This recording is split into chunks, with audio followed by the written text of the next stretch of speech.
Okay, let's continue. This is page 92, chapter 10. If you remember, at the end of chapter 9, Jacob was taken away in the helicopter because he had been injured.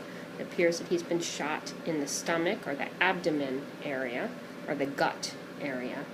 And Ellie was taken back to the kennel.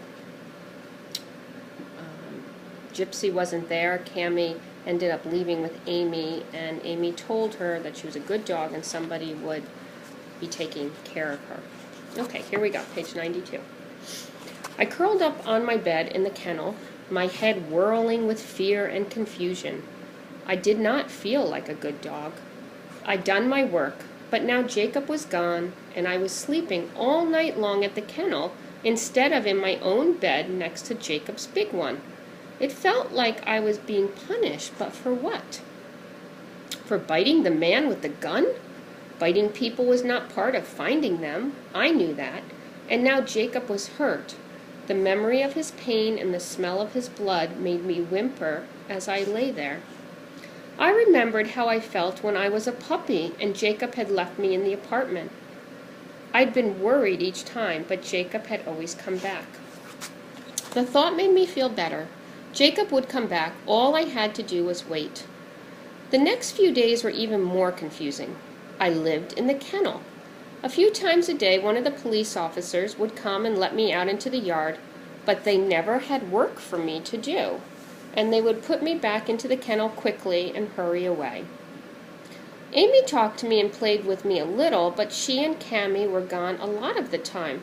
Sometimes Gypsy wanted to play. I've got the ball and you don't. But I did not feel like it. Mostly, I sat at the gate, waiting. Slowly, Jacob's smell faded from the yard. Even when I concentrated, I could not locate him. If I was supposed to find him, I would not be able to.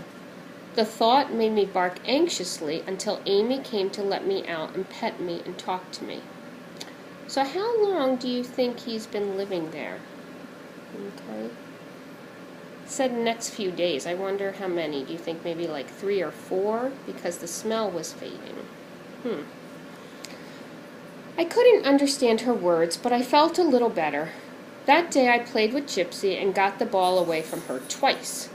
A few days later, Amy brought her lunch out to a table in the yard. Cammie and I were in the kennel together, but all he wanted to do was nap.